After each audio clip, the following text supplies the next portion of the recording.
24. Today we're going to be reading 2 Kings 14 from the International Version, also known as the NIV version. If you guys want to go really long, you guys can go ahead and go to classicbiblegiver.com, or you guys can go ahead and go to your Bible. I don't really care how you guys enjoy, but let's get started. 2 Kings 14, International Version, NIV, Amaziah, king of Judah. In the second year of Jehoash, son of Jehoaz, king of Israel, Amaziah, son of Joash, king of Judah, began to reign. He was 25 years old when he became king, and he reigned in Jerusalem 29 years. His mother's name was Jehoadan. She was from Jerusalem. He did what was right in the eyes of the Lord, but not as his father David had done. In everything he followed the example of his father Joash. The high places, however, were not removed. The people continued to offer sacrifices and burn incense there. After the kingdom was firmly in his grasp, he executed the officials who had murdered his father the king. Yet he did not put the children of the assassins to death. In accordance with what is written in the book of the law of Moses, where the Lord commanded, parents are not to be put to death for their children, nor children put to death for their parents. Each will die for their own sin. He was the one who defeated 10,000 Edomites in the Valley of Salt, and captured Sela in battle, calling it Joktheel, the name it has to this day. Then Amaziah sent messengers to Jehoash, son of Jehoaz, the son of Jehu, king of Israel, with the challenge, "Come, let us face each other in battle." But Jehoash, king of Israel, replied to Amaziah, king of Judah, "A thistle in Lebanon sent a message to a cedar in Lebanon, 'Give your daughter to my son in marriage.' Then a wild beast in Lebanon came along and trampled the thistle underfoot. You have indeed defeated Edom, and now you are arrogant, glorying in your victory, but stay at home. Why ask for trouble and cause your own downfall and that of Judah also?" Amaziah, however, would not listen, so Jehoash, king of Israel, attacked. He and Amaziah, king of Judah, faced each other at Beth-Shemesh in Judah.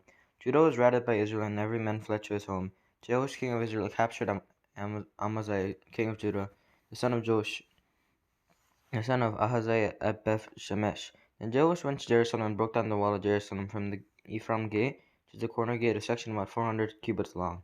He took all the gold and silver and all the articles found in the temple of the Lord, and in the treasuries of the royal palace. He also took hostages and returned to Samaria.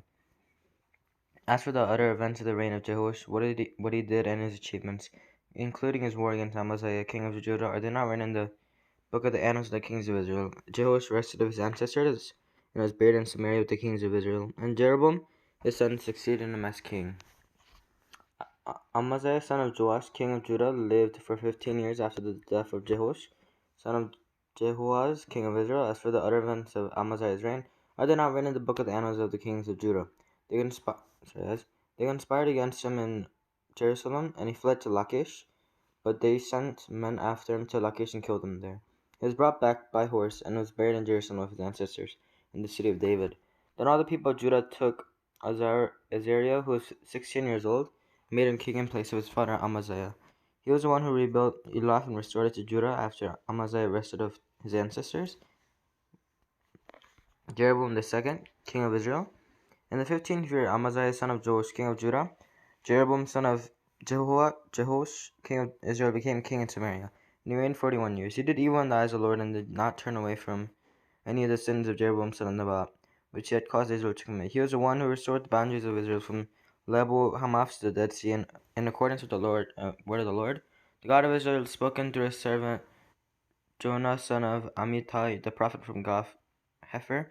The Lord had seen how bitterly everyone in Israel, whether slave or free, was suffering. There was no one to help them, and since the Lord had not said he would blot out the name of Israel from under heaven, he saved them by the hand of Jeroboam, son of Jehoash. As for the other events of Jeroboam's reign, all he did, and his military achievements, including how he recovered for Israel both Damascus and Hamath, which had belonged to Judah, are they not written in the book of the annals of the kings of Israel? Jeroboam rested of his ancestors, the kings of Israel, and Zechariah, his son, succeeded him as king. Okay, guys, I hope that you guys enjoyed. Make sure to subscribe. Make sure to click that like button. Make sure to click the bell to be notified when I post. I hope that you guys enjoyed, and I'll see you next time. Bye.